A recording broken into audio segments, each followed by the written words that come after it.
भगवान शिव करोड़ों लोगों की धार्मिक आस्था का केंद्र तो है ही, विज्ञान जगत में भी इनकी अहमियत है। विज्ञान भी कई बार यह मानता है कि भगवान है। जब बात भगवान शिव की आती है तब तो अमेरिकी अंतरिक्ष एजेंसी नासा भी उनकी ताकत और मौजूदगी से मना नहीं कर सकती। कई बार तो नासा के हबल टेलीस्कोप से ली गई तस्वीरों में लोगों ने भगवान शिव के दिखाई देने के दावे भी किए हैं। वहीं स्विट्जरलैंड में मौजूद दुनिया की सबसे बड़ी वैधशाला प्रयोगशाला के बाहर भगवान शिव की मूर्ति लगी हुई है। हालांकि इसके पीछे वैज्ञानिकों ने कोई बड़ा दावा नहीं किया है, लेकिन विज्ञान को अक्सर भगवान शिव से जोड़कर दिखा जाता रहा है। ऑस्ट्रियाई मूल के अमेरिकन भौतिक वैज्ञानिक और दार्शनिक सेब्रा ने शिव जी के स्वरूप को नटराज के तांडव नृत्य और परमाणु की उत्पत्ति और विनाश से जोड़ा है। सेब्रा ने 1972 में प्रकाशित अपनी किताब main currents of modern thought में द डांस ऑफ शिवा में शिव के नृत्य और परमाणु के बीच की समानता पर चर्चा की थी। इसके बाद 8 जून 2004 को जेनेवा स्थित CERN European centre of research in particle physics में तांडव नृत्य करती नटराज की 2 मीटर ऊंची प्रतिमा का अनावरण किया गया है। इस मूर्ति को CERN के साथ भारत के लंबे सहयोग का जश्न मनाने के लिए दिया गया था।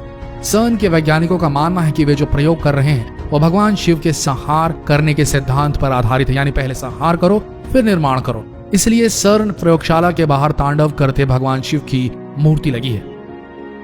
नासा के प्रयोग का नाम भी भगवान शिव के नाम पर रखा गया है। नासा के इस प्रोजेक्ट का नाम है द शिवा प्रोजेक्ट, यानी स्पेस फ्लाइट होलोग्राफी इन वर्चुअल एपैरेटस। ये पर्यावरण और अंतरिक्ष में मौजूद बेहद सूक्ष्म कणों के गुरुत्वाकर्षण शक्ति के अध्ययन के लिए बनाया गया था। शिव के तांडव पर क्या है वैज्ञानिक थ्योरी। शिव जी के नृत्य के 2 रूप हैं। एक है लास्य, जिसे नृत्य का कोमल रूप कहा जाता है। दूसरा है तांडव, जो विनाश को दर्शाता है। भगवान शिव के नृत्य की अवस्थाएं सृजन और विनाश दोनों को समझाती है। शिव का तांडव नृत्य ब्रह्मांड में हो रहे मूल कणों के उतार चढ़ाव की क्रियाओं का प्रतीक है। इसी पर बड़ी वैज्ञानिक थ्योरी सामने आई है। CERN लेबोरेटरी के बाहर नटराज की मूर्ति और ब्रह्मांडीय नृत्य के बारे में वैज्ञानिक सेब्रा ने बताया कि वैज्ञानिक उन्नत तकनीकों का इस्तेमाल करते हुए कॉस्मिक डांस का प्रारूप तैयार कर रहे हैं। कॉस्मिक डांस यानी भगवान शिव का तांडव नृत्य, जो विनाश और सृजन दोनों का प्रतीक है। तांडव करते हुए नटराज के पीछे बना चक्र ब्रह्मांड का प्रतीक है। उनके दाएं हाथ का डमरू नए परमाणु की उत्पत्ति और बाएं हाथ में अग्नि पुराने परमाणुओं के विनाश की ओर संकेत देती है।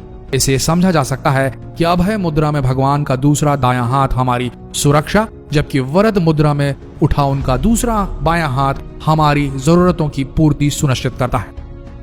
शिव की पूजा पर वैज्ञानिक थ्योरी।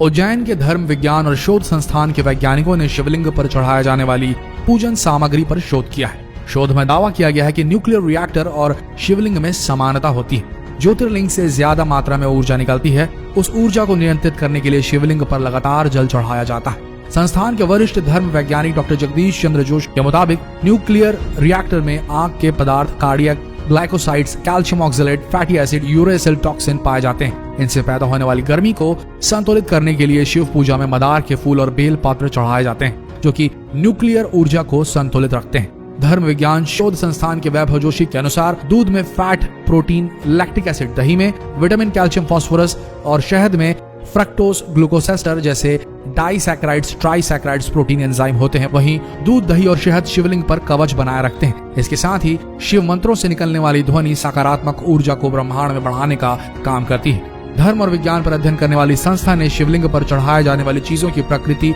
और उनमें पाए जाने वाले तत्वों की वैज्ञानिक व्याख्या के आधार पर यह निष्कर्ष निकाला है। बिल्व पत्र पर सामने आए हीट थ्योरी। बिल्व पत्र से गर्मी नियंत्रित होती है। उसमें टैनिस, कैल्शियम, पोटेशियम और मैग्नीशियम जैसे रसायन होते हैं। इससे बिल्व पत्र की तासीर बहुत शीतल होती है। तपिश से बचने के लिए इसका उपयोग फायदेमंद होता है। बिल्व पत्र का औषधीय उपयोग करने से आंखों की रोशनी बढ़ती है, पेट के कीड़े खत्म होते हैं और शरीर की गर्मी नियंत्रित होती है। शिव के रुद्राक्ष का वैज्ञानिक महत्व। शिवपुराण की विद्येश्वर संहिता के मुताबिक रुद्राक्ष की उत्पत्ति शिव जी की आंसुओं से हुई है। वहीं वैज्ञानिक दृष्टिकोण के अनुसार रुद्राक्ष में पाए जाने वाले गुण मनुष्य के नर्वस सिस्टम को दुरुस्त रखते हैं। रुद्राक्ष में कोमोफोमोकोलॉजिकल नाम का गुण पाया जाता है। इस गुण से ब्लड प्रेशर और कोलेस्ट्रॉल को नियंत्रित करने में सहायता मिलती है। इससे दिल की बीमारियों का खतरा कम होता है। रुद्राक्ष में आयरन, एल्युमिनियम, कैल्शियम, सोडियम और पोटेशियम गुण पर्याप्त मात्रा में होते हैं। रुद्राक्ष के गुण शरीर के नर्वस सिस्टम को दुरुस्त रखते हैं। नासा का क्या है शिव विज्ञान। अमेरिकी अंतरिक्ष एजेंसी नासा ने अब तक कई रिसर्च की है, जिनमें बहुत से रिसर्च में शिव की प्रेजेंस को लेकर चर्चा सामने आई है। हालांकि इस मामले में कोई ऑफिशियल स्टेटमेंट सामने नहीं आई है, लेकिन विज्ञान के बीच ये चर्चा आम रहती कि दरअसल नासा के न्यूक्लियर स्पेक्ट्रोस्कोपिक टेलीस्कोप अरे यानी कि न्यू स्टार ने 2014 में एक नेब्यूला की तस्वीर ली। इसका नाम रखा गया है द स्क्वाड। भगवान के हाथ की तरह दिखता ये नेब्यूला पृथ्वी से 17,000 प्रकाश वर्ष की दूरी पर है। विज्ञान की भाषा में इसे पल्सर विंटेज नेब्यूला कहते हैं, लेकिन लोगों ने इसे भगवान शिव का हाथ माना था। इसी तरह 2017 में नासा के हबल टेलीस्कोप को अंतरिक्ष में अलग अलग आकार के बादलों का समूह दिखाई दिया। ये त्रिशूल की तरह दिख रहा था। उस समय भी नासा की इस तस्वीर को भगवान शिव का त्रिशूल कहकर सोशल मीडिया पर वायरल कर दिया गया था।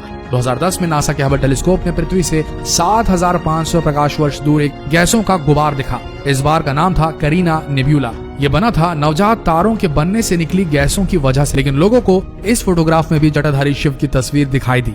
ये तस्वीर आज भी सोशल मीडिया पर वायरल की जाती है। नासा ने एक स्टडी में बताया कि पृथ्वी पर पहला डीएनए एक शिवलिंग के साथ आया था। यह शिवलिंग पृथ्वी पर एक उल्का पिंड के साथ आया था और ये शायद अलास्का में गिरा था, ऐसे कयास लगाए जा रहे हैं। तो वैज्ञानिकों की माने तो पहला डीएनए जो पृथ्वी पर गिरा वो शिवलिंग के जरिए आया था। तो दोस्तों, ये थी पूरी कहानी। किस तरीके से नासा और शिव का कनेक्शन है और कितनी सत्यता है इस पर तो हम नहीं कह सकते, लेकिन लोगों की आस्था इससे जुड़ी हुई है और कहीं ना कहीं विज्ञान और भगवान एक ही हैं और कहीं न कहीं इन दोनों के बीच में कभी न कभी आकर के रास्ते इनके क्रॉस होंगे। आपका क्या सोचना है कमेंट सेक्शन में जरूर लिखें और इस जानकारीप्रद वीडियो को शेयर करें फेसबुक पर, व्हाट्सएप पर। लेकिन आप सबसे एक निवेदन है, इस वीडियो को डाउनलोड करके व्हाट्सएप में सर्कुलेट ना करें। इस वीडियो के लिंक को या फिर इस वीडियो को डायरेक्टली शेयर करें फेसबुक पर, व्हाट्सएप पर, ताकि ये लोगों तक पहुंचे भी और आप तक हमारा सपोर्ट भी पहुंचे, ताकि हम ऐसे ही वीडियोस आप तक इस पेज के माध्यम से लाते रहें। तो आप सबका इस वीडियो के अंत तक बने रहने के लिए दिल से धन्यवाद।